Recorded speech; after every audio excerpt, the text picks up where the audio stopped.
infrastructure for sinister global behavior and fail to solve human suffering and environmental threat.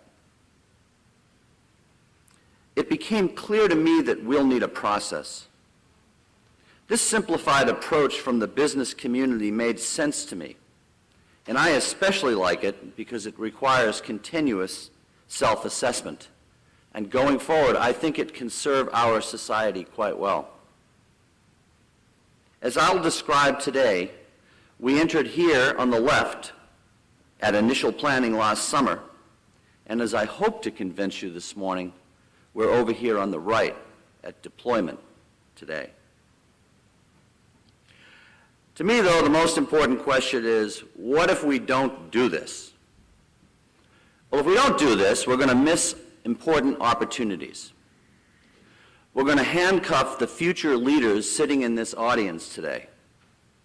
We're going to disappoint our members. We're going to deprive our global colleagues who want to be part of us and grow with us. We're going to deprive our HPB constituents all around the world, be they educators, legislators, patients, or their families. But the worst reason if we don't do this is shown at the bottom. If we don't do this, we will not be leaders. And so, in October, we convened this strategy retreat at the American College of Surgeons meeting. Going global, building collaborations that strengthen our AHPBA today and shape it for tomorrow. We had a fabulous team there, the members of the AHPBA entire Executive Council, as well as all of our committee chairs and co-chairs. I identified and recruited to help us the Grovewell Leadership Solutions for Global Leadership, and we had a consultant there to facilitate our retreat. Before I explain what we did and what has followed, I first have a few people, though, I must thank. I'd like to ask Will Chapman and Susan Orloff to please stand and be recognized for creating this amazing meeting.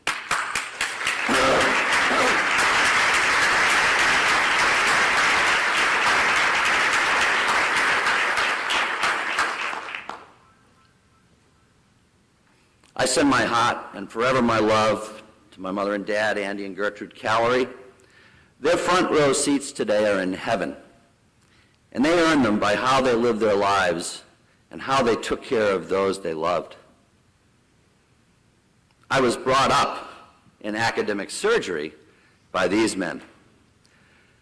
Sam Wells trained me, hired me, and launched me. Our past president, Bill Myers, gave me my first leadership job and drove me to new level of clinical ability. Finally, I'm delighted that Joe and Karen Fisher are here, and we thank them so much for all they've done for the Callerys. I know that Dr. Fisher has an insightful and provocative address planned for this afternoon, but he has given me the opportunity to share a brief preview of that lecture with you.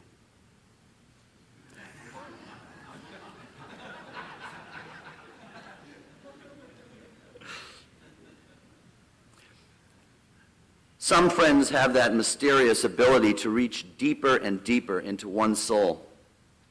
For me, Nat Soper and Steve Strasberg have always been such friends, and of course, Yona. While my training in Scotland forever rubber-stamped me as an HPB surgeon, it also changed my life forever, as Scott showed you. These men undoubtedly will live long in the history of HPB surgery, and I thank them again for everything that they've done for me. For the past 6 years now, I've had a fabulous partner in Chuck Vollmer. He's an amazing person and a superb physician, surgeon, and friend. And one thing I'm hoping to find out at this meeting is if there really is anyone better at clinical research than Chuck. Our newest partner in the top right is Dr. Tara Kent, Tara's here as well. Please say hello. And she'll be presenting some of our unit's recent work.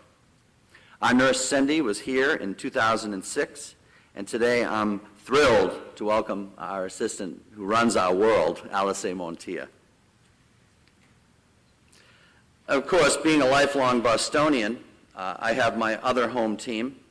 This slide is actually particularly directed at the chairman of the Department of Surgery at Indiana University. No. But here's my real home team. Angela and I are blessed and periodically tortured by 3 superstar daughters. How rude. Brooke is a soft and tender soul. Her nickname is Velcro, reflecting her relationship with her mother. Jackie is our life is good celebrity, our bon vivant. Here she is feeding the seals in Chatham Harbor, and most likely this is community service.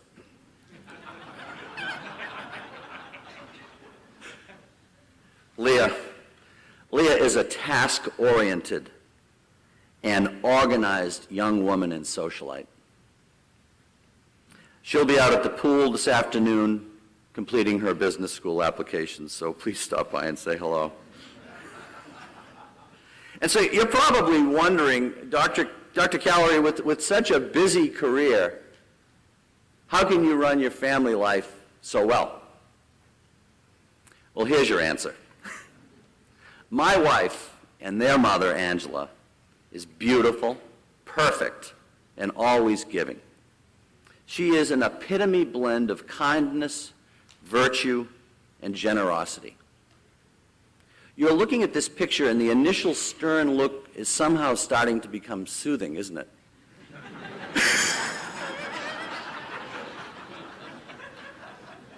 That's just Angela. Furthermore, as many of you know, she simply doesn't age. Here she is, shown exquisite in the pouring rain at the Vatican, and here at the Eden Rock in the 1950s, partying it up with some of her old friends. So thanks again to everybody who's helped me get here. So let's get started with the business at hand, and let me tell you what we've done. The strategy retreat had homework, and that was Friedman's book, shown on the top right. And we started the retreat by explaining what this was not about. This was not about a vertical, top-down power position by the AHP